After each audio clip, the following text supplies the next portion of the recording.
সংবাদ সবাইকে স্বাগত জানাচ্ছি। আমি ফিরোজ তোহা। শুরুতে সংবাদ শিরোনাম জানিয়ে দেব এই মুহূর্তে হাতে পাওয়া সর্বশেষ গুরুত্বপূর্ণ আপডেট বাংলা সংবাদ।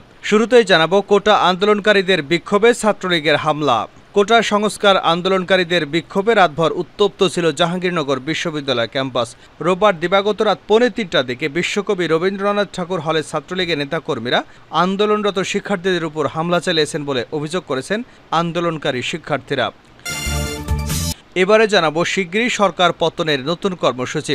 বিএনপির স্থায়ী কমিটির সদস্য নজরুল ইসলাম খান বলেছেন, সরকার পতনের এক দফার আন্দোলন জোরদারে শিগগিরই নতুন কর্মসূচির ঘোষণা দেওয়া হবে। এক দফার যে লড়াই, সে লড়াইকে এগিয়ে নিতে আমরা আগামী দিনের কর্মসূচি ঘোষণা করব। এই কর্মসূচি ঘোষণার প্রেক্ষিত হিসেবে আজ আমাদের মধ্যে আলোচনা হয়েছে। জানাবো পুরান ঢাকায় সাঈদ খোকনের অবস্থান, স্লোগানে উত্তাল বংশাল। দেশের বিভিন্ন বিশ্ববিদ্যালয় কোটা সংস্কার আন্দোলনের নামে নৈরাজ্যের প্রতিবাদে বুধবার পুরান ঢাকার নর্থ সাউথ রোডে অবস্থান নিয়েছেন ঢাকা 6 আসনের সংসদ সদস্য ও ঢাকা দক্ষিণ সিটি কর্পোরেশনের সাবেক মেয়র মোহাম্মদ সাঈদ খোকন। এদিকে ইস্যুভিত্তিক কর্মসূচিতে রাজপথে নামতে চায় বিএনপি। দলের চেয়ারপারসন খালেদা জিয়ার মুক্তি, সরকারের বিভিন্ন পর্যায়ে দুর্নীতি এবং ভারতের সঙ্গে অসম চুক্তির সমঝোতার প্রতিবাদ সহ নানা ইস্যুতে কর্মসূচিতে যাবে বিএনপি। এসব কর্মসূচিকে শুরুতেই জনসম্পৃক্তমূলক এবং পরে সময় সুযোগ মতো এক দফা আন্দোলনের রূপ দেবার পরিকল্পনা রয়েছে তাদের। জানিয়ে দেব সীমান্তে খাসিয়াদের গুলিতে আবারও 2 বাংলাদেশি নিহত। চোরাই পথে ভারত থেকে লাকড়ি আনতে গিয়ে দেশটির অভ্যন্তরে খাসিয়াদের গুলিতে 2 যুবক নিহত হয়েছেন, এতে আহত হয়েছে আরও একজন। এবং সর্বশেষ জানাবো আন্তর্জাতিক সংবাদ। বিচারকের উদ্দেশ্যে ইমরান খানের হুঁশিয়ারি, আপনাকে অবশ্যই আল্লাহর কাছে জবাবদিহি করতে হবে। পাকিস্তান তেহরিকে ইনসাফের প্রতিষ্ঠাতা ও সাবেক প্রধানমন্ত্রী ইমরান খান রোববার তোষাখানা মামলার শুনানিকালে জাতীয় জবাবদিহি ব্যুরোর চেয়ারম্যানের কঠোর সমালোচনা করেছেন। তিনি বলেন, আমাকে জেলে রাখেন কিন্তু আমার স্ত্রীকে মুক্তি দিন। তাকে কেন আটকে রেখেছেন? শুধু কষ্ট দেওয়ার জন্যই বুশরা বিবিকে কারারুদ্ধ করা হয়েছে বলেও মন্তব্য করেন তিনি। এতক্ষণ শিরোনাম শুনছিলেন, এবার বিস্তারিত। প্রিয় দর্শক, আপনি যদি এই চ্যানেলে নতুন হয়ে থাকেন, ভিডিওটি দেখতে দেখতে চ্যানেলটি সাবস্ক্রাইব করে আমাদের সঙ্গেই থাকুন।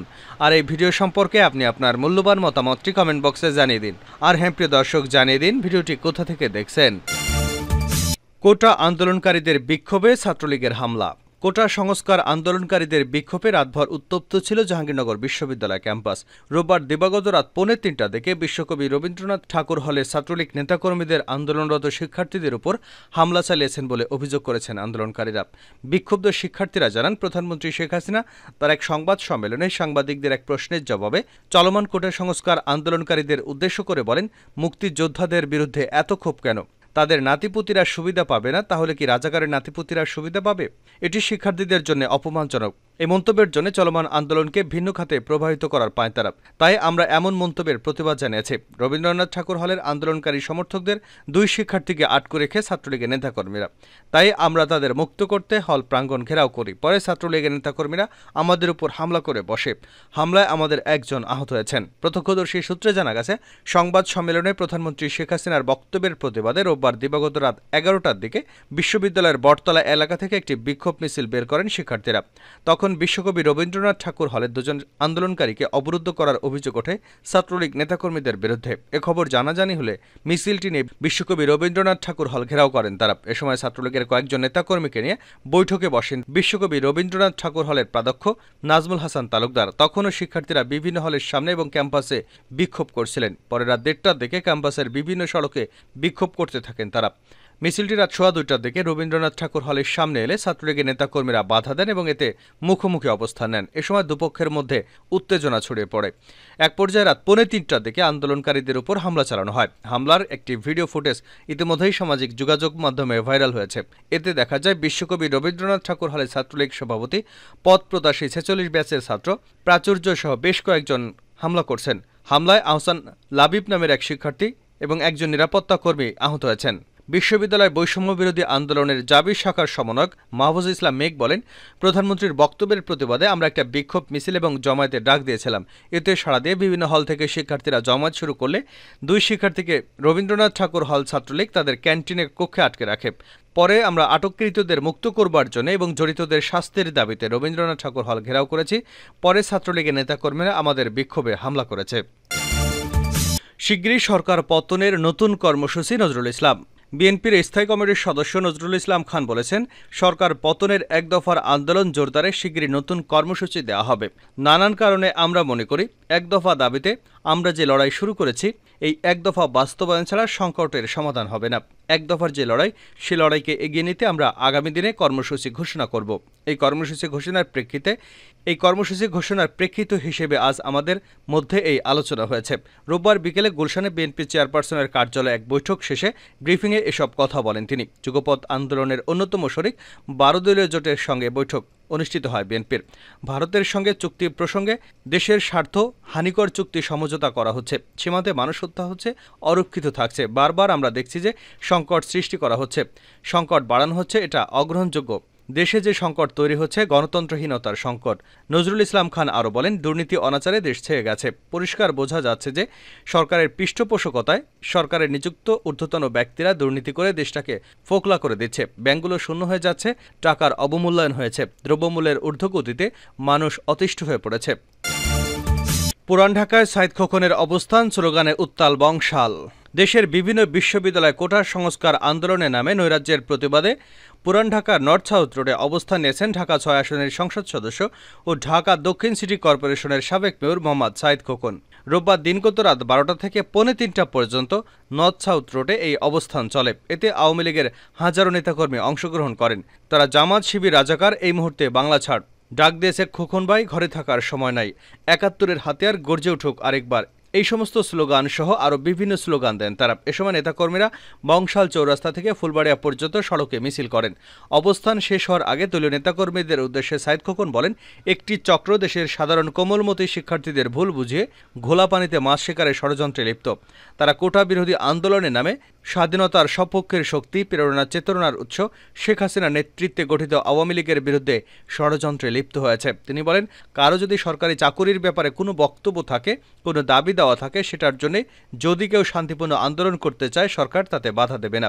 কিন্তু শান্তিপূর্ণ আন্দোলনের আড়ালে যদি সরকারকে কোনো ধরনের বিব্রতকর অবস্থায় ফেলা হয়, সাধারণ মানুষের জানমালের ক্ষতি করার চেষ্টা করা হয়, অগ্নিসংযোগ ভাঙচুর, মানুষের জীবনকে ধ্বংস করবার চেষ্টা করা হয়, তবে আওয়ামী লীগের নেতাকর্মীরা বসে থাকবে না। তিনি আরও বলেন, এই গভীর রাতে আওয়ামী লীগের নেতাকর্মীরা যখনই শুনেছে একদল দুর্বৃত্ত শহর দখলের চেষ্টা চালাচ্ছে, তখনই তারা রাজপথে নেমে এসেছে। ভবিষ্যতেও শেখ হাসিনার নির্দেশে আমরা রাজপথ থেকে সব ষড়যন্ত্র মোকাবেলা করব। সাঈদ খোকন বলেন, যারা রাজাকারদের চেতনায় উজ্জীবিত হয়ে নিজেদের রাজাকার বলে, তাদের বলবো, যারা বলে রাজাকার, এই মুহূর্তে বাংলা ছাড়। আমরা যারা মুক্তিযুদ্ধের সন্তান, প্রয়োজনে এই বাংলার মাটিতে আরেকবার মুক্তিযুদ্ধ করব ইনশাল্লাহ। সংগ্রামের শপথে আবারও রাজপথে দেখা হবে। সব অপশক্তিকে মোকাবেলা করে শেখ হাসিনার স্মার্ট বাংলাদেশ বিনির্মাণের মধ্য দিয়ে বঙ্গবন্ধুর সোনার বাংলা কায়েম করার প্রত্যয় ব্যক্ত করেন সাঈদ খোকন। 6 দফায় বৈঠক, ইস্যুভিত্তিক কর্মসূচিতে রাজপথে নামবে বিএনপি। দলের চেয়ারপারসন খালেদা জিয়ার মুক্তি, সরকারের বিরুদ্ধে বিভিন্ন পর্যায়ে দুর্নীতি এবং ভারতের সঙ্গে অসম চুক্তি সমঝোতার প্রতিবাদ সহ নানা ইস্যুতে কর্মসূচিতে যাবে বিএনপি। এসব কর্মসূচিকে শুরুতে জনসম্পৃক্ততামূলক এবং পরে সময় সুযোগ মতো এক দফার আন্দোলনে রূপ দেওয়ার পরিকল্পনা করছে দলটি। আন্দোলনের ধরন প্রকৃতি নিয়ে দলের বিভিন্ন পর্যায়ে নেতাদের সঙ্গে ধারাবাহিক বৈঠক করছেন দলের হাইকমান্ড। একই সঙ্গে সমমনা দল ও জোটের সঙ্গেও বৈঠক করে নেওয়া হচ্ছে মতামত। সবার মতামতের ভিত্তিতে নতুন কর্মসূচি নির্ধারণ করবে বিএনপির সর্বোচ্চ নীতি নির্ধারণী ফোরাম ও জাতীয় স্থায়ী কমিটি। আজ সোমবার কমিটির বৈঠক হবার কথা রয়েছে। বিএনপির জাতীয় স্থায়ী কমিটির সদস্য আমির খসরু মাহমুদ চৌধুরী সমকালকে বলেন, আগামী দিনের কর্মসূচি নিয়ে আলোচনা চলছে। এই অবৈধ সরকার অপসারণে যে আন্দোলন শুরু হয়েছিল, সেই চলমান আন্দোলন আরও গতিশীল করতে এবং সফল সমাপ্তির দিকে নিয়ে যেতে তারা আন্দোলন করছে। কর্মসূচি কী হবে তা পরে ঠিক করা হবে। বিভিন্ন বৈঠকে উপস্থিত কয়েকজন নেতা জানান, খালেদা জিয়ার মুক্তির দাবিটি সর্বোচ্চ গুরুত্ব দেওয়া হচ্ছে। একই সঙ্গে গণতন্ত্র, ভোটাধিকার পুনরুদ্ধার, দেশ বিরোধী চুক্তি, সীমাহীন দুর্নীতি এবং দ্রব্যমূল্যের ঊর্ধ্বগতির প্রতিবাদে ধারাবাহিক কর্মসূচি ঘোষণা করা হবে। কর্মসূচি নির্ধারণে বিএনপির কেন্দ্রীয় ও সমমনা মিত্র দলগুলোর সঙ্গে বৈঠকে সবাই নিজ নিজ মতামত তুলে ধরবেন। খুব শীঘ্রই নতুন কর্মসূচি ঘোষণা করা হবে। বিশেষ করে ভারতকে দেওয়া বাংলাদেশের করিডোর প্রসঙ্গে সোচ্চার হতে বিভিন্ন পর্যায় থেকে প্রস্তাব এসেছে। এ কর্মসূচিতে যেসব জেলার উপর দিয়ে রেল করিডোর যাওয়ার কথা রয়েছে, সেই সব জেলায় কর্মসূচি জোরদার করা হবে। দেশের স্বাধীনতা এবং সার্বভৌমত্ব রক্ষায় জনগণকে সচেতন হওয়ার আহ্বান জানানো হবে। একই সঙ্গে কর্মসূচি জোরদার করতে পদযাত্রা সহ লিফলেট বিতরণের কর্মসূচি হাতে নেওয়া হতে পারে। জানা গেছে, আগামী শুক্রবার অথবা শনিবার ঢাকায় সমাবেশ করার চিন্তা করছে বিএনপি। এজন্য গত দুদিন ধরে ঢাকার আশপাশের জেলাগুলোর শীর্ষ নেতাদের সঙ্গে প্রস্তুতি সভা করছে সংগঠনটির নেতাকর্মীরা। এই সমাবেশ থেকে একগুচ্ছ কর্মসূচির ঘোষণা আসবে এমনটাই বলছেন নেতারা। কর্মসূচি বাস্তবায়নে এরই মধ্যে জেলা, মহানগর এবং বিভাগীয় পর্যায়ে নেতাদের সঙ্গে আলোচনা শুরু করেছেন দায়িত্বশীলরা। শেষ করছে আন্তর্জাতিক সংবাদ দিয়ে। বিচারক, আপনাকে অবশ্যই আল্লাহর কাছে জবাবদিহি করতে হবে। ইমরান খান। পাকিস্তান তেহরিকে ইনসাফের প্রতিষ্ঠাতা ও সাবেক প্রধানমন্ত্রী ইমরান খান রোববার তোষাখানা মামলার শুনানিকালে জাতীয় জবাবদিহি ব্যুরোর চেয়ারম্যানের কঠোর সমালোচনা করেছেন। তিনি বলেন, আমাকে জেলে রাখেন, কিন্তু আমার স্ত্রীকে মুক্তি দিন। তাকে কেন আটকে রেখেছেন? তাকে শুধু কষ্ট দেওয়ার জন্যই কারারুদ্ধ করে রাখা হয়েছে বলে মন্তব্য করেন তিনি। রবিবার আদিয়ালা কারাগারে স্থাপিত অস্থায়ী আদালতের শুনানির শুরুতে সাবেক প্রধানমন্ত্রী মিডিয়ার অনুপস্থিতির বিষয়ে আপত্তি জানান। তিনি বলেন, মিডিয়াকে অনুমতি না দিলে আমি আদালত থেকে বেরিয়ে যাব। আদালত পরবর্তী গণমাধ্যমের প্রতিনিধিদের কারাগারের ভেতরে আসার নির্দেশনা দেন এবং তারা আসার পর শুনানি শুরু হয়। ইমরান খান এবং তার স্ত্রী বুশরা বিবি সম্প্রতি বেআইনি বিবাহ সংক্রান্ত একটি বড় মামলায় খালাস পেয়েছেন। তবে আর মাত্র কয়েক ঘন্টার পরেই তাদের আরেকটি মামলায় গ্রেপ্তার দেখানো হয়। এদিন আদালতে তিনি সরাসরি বিচারককে সম্বোধন করে জোর দিয়ে বলেন, তোষাখানায় মামলার সঙ্গে তার স্ত্রী বুশরা বিবির দ্রুততম কোনো যোগসূত্র নেই। ইমরান খান এ সময় বিচারকের উদ্দেশ্যে বলেন, আমি জেলে বসে দৈনিক 4 বার পবিত্র কোরআন অধ্যয়ন করেছি এবং কোরআন বিচারকদের উপর বড় একটি দায়িত্ব অর্পণ করেছে। বিচারক, আপনাকে অবশ্যই আল্লাহর কাছে জবাবদিহি করতে হবে, আইএসআই এর কাছে নয়। বিচারক বশির বলেছেন, বন্দুকের মুখে আমার বিরুদ্ধে এই সিদ্ধান্ত নেওয়া হয়েছে কেবল তাকে ঘায়েল করতে এবং তার স্ত্রী বুশরা বিবিকে টার্গেট করে তাদের জন্য উচ্চতর কর্তৃপক্ষকে অভিযুক্ত করে। ইমরান বলেন, আমাকে কষ্ট দিতেই আমার স্ত্রীকে টার্গেট করা হচ্ছে, কারণ আমি যাকে আইএসআই পদ থেকে সরিয়ে দিয়েছি এবং আমার স্ত্রীও তাকে সমর্থন করেনি। ইমরান এ সময় বিরক্তভাবে মন্তব্য করে বলেন, একজন সাবেক প্রধানমন্ত্রীকে মাঝরাতে বলা হচ্ছে যে তাকে সকালে একটি নতুন মামলার জন্য হাজিরা দিতে হবে।